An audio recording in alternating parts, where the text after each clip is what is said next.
A1466, and it's got a smashed up screen, as you can tell. What I'm going to do, I'm going to replace the screen, but while I'm actually doing that, I'm also going to do a complete, semi-complete teardown of this laptop. Initially I wasn't going to do that, but then I thought since the screen is going to be quick enough to replace, I might as well have something more to show in the video. So first of all, by the way, you remove all the screws, and what you need is a pentaloop screwdriver, 1.2 mils by 25, and I'm going to link it in the descriptions below. You can find it, but simply if you go on eBay and type MacBook Air 2015 screwdriver, there's a set of them you need, this one being one of them, and then you have T5 which you need, and then you T8. All of them can be found in the descriptions below. So that's out of the way. First thing first, remove the battery, and then to remove the screen, first of all, remove this ribbon cable, pull it out, and this Wi-Fi, not a Wi-Fi, don't know, call this Bluetooth, that's out, and get your T5. Just don't mix up all the screws because they're different sizes, so when you put them back together, it's kind of pain in the ass to work out what goes where. So it's a good idea to organize them accordingly, you know, whatever way suits you. Just flick up the clip and lift off the fan. So now this cable is a bit of a pain in the ass.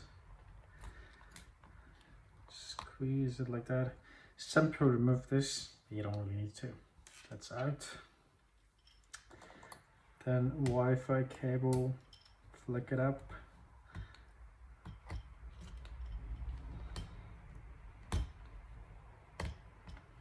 So that's out.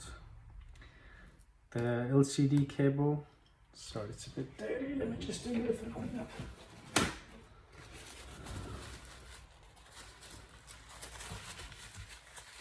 It's nasty.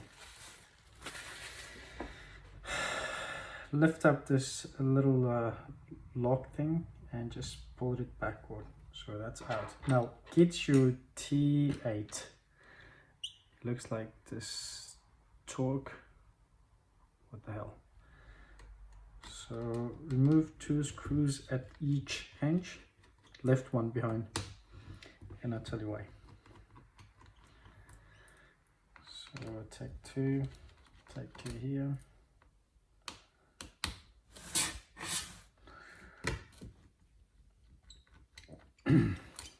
Okay, so that's out. Now open the lid at 45 degrees and open one screw. So that's out. Hold it tight.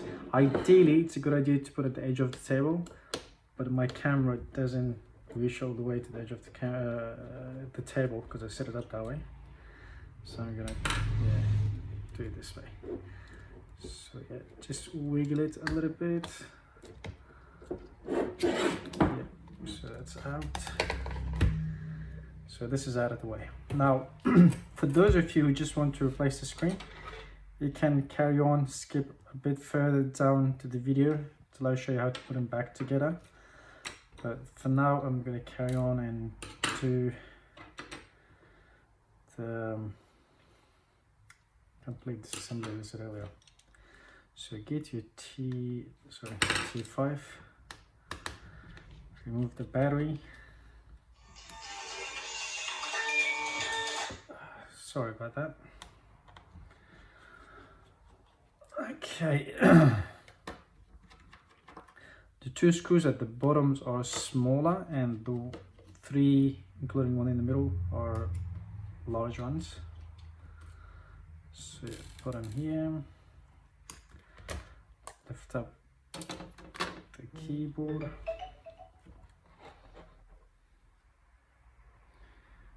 Okay.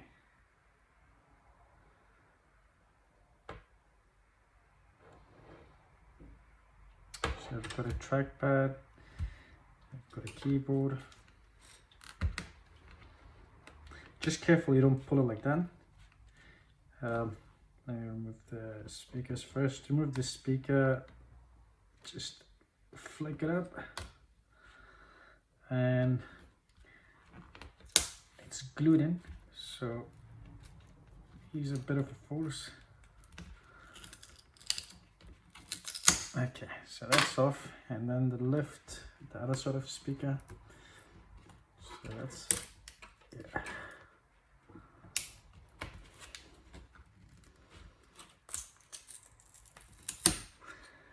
So that's out. Okay, now this is your SSD. So if you want to upgrade, just push it out like that, put the screws back together with that.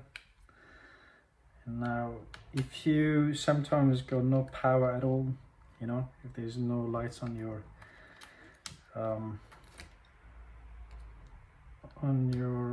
charger, then sometimes the reason could be the DC jack. So you can replace that and that will fix it. So this is the trackpad, there's some more ribbon cable. Okay, so that's your Wi-Fi card if you want to replace.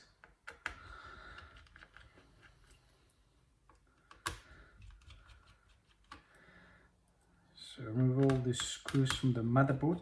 That allows you to easily lift off the motherboard if you want to replace that, or if you want to replace the keyboard or the palm rest. Oops.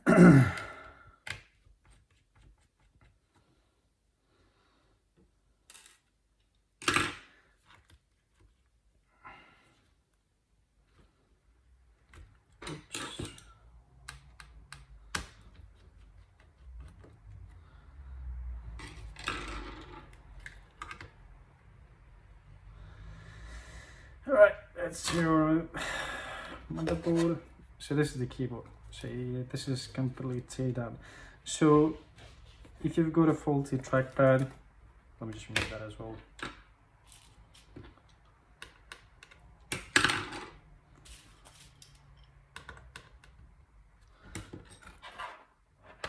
It's Phillips screwdriver. I've got my Phillips screwdriver.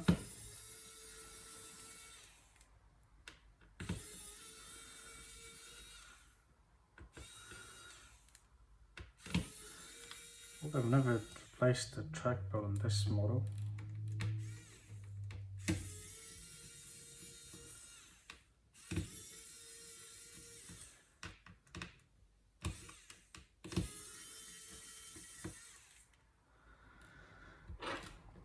Flick it up, out.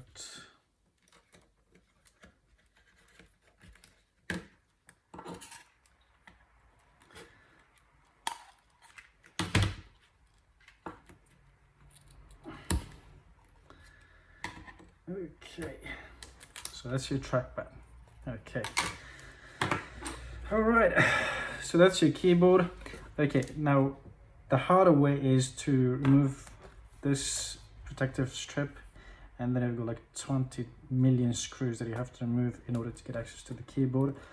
But and when you put it back together, it's not really going to be as tight as this, and most often when you push it in, it kind of, you know, kind of caves in. So a good idea is to, if you've got a, don't worry about it, I'll fix it up. If you've got a faulty keyboard, then it's good to replace the entire palm rest, and not just the keyboard, because it's a lot harder that way. All right, let's go put them back together.